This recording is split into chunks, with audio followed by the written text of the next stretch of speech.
Say your first name and last name. Crystal Archie. You remember the day several times, right? Yes. Police came here and raided the house? Yes. How many times was your home invaded? 3 times.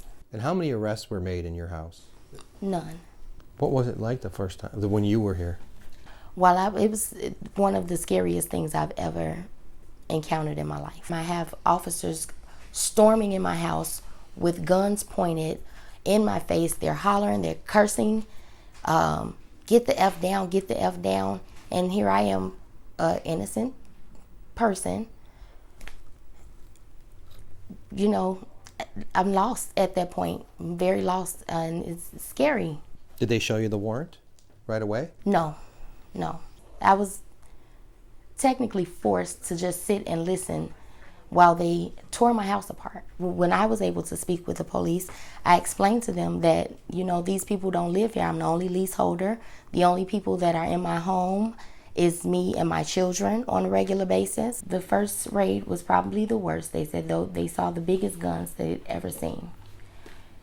The children say that the guns were pointed at them. They had officers telling them to get the F down. They were made to sit on the floor. They were made to all crowd in one room while they, went through the apartment and did whatever it is that they were doing. Did they tear the house apart? Oh, yes. It took weeks to get the house back together. And before I could even officially get everything back together, they came and tore it up again. No child should have guns pointed at them. It's hard to teach your kids to respect authority when authority does not respect you. They kicked down doors. They turned my apartment upside down. They dumped out my seasonings from my kitchen. There were TVs on the floor. There were dressers broken. And I'm still living with these open doors now. These officers told the children that they would be back when they left the second time. And the joke was cracked again when they left the third time while I was here. Not a laughing matter. I asked them for a picture, or if they even had a picture, and the officer turned around and showed me a picture of himself in his phone. And it was just a riot for them. Everybody cracked up laughing. Again, not funny. I feel open and vulnerable and targeted. Right now, your face is the face of fear and sadness over the people you thought you could trust to protect you. Yes. Should any parent feel that way, or child? No. Not when, as a parent, you know that you are putting your best foot forward every single day. Not when you know that you are not involved in illegal activities. Not when you know that you are getting up every day to create something for your children. I'm sad to see my mommy cry. And I'm sad that my siblings have to go through something like that. And me.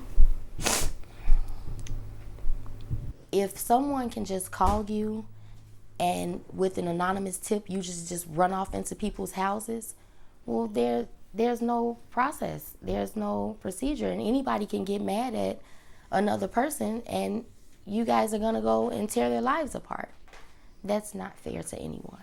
Seeing one of the police officers having a gun to my sister's neck, that made me just like forget them. Just like feel like there's really no one to protect us anymore. What did you see them do with their guns? They pulled their guns out and they started pointing them at those two. And they had their finger on a trigger. You could see that? So they were pointing the guns at your sisters? Mm-hmm. What were you thinking then? I'm thinking maybe they were going to get shot or tased. Tased? You weren't sure what was going to happen. Mm-hmm. And were you afraid for yourself? Yeah. What are you thinking right now? That they may come back.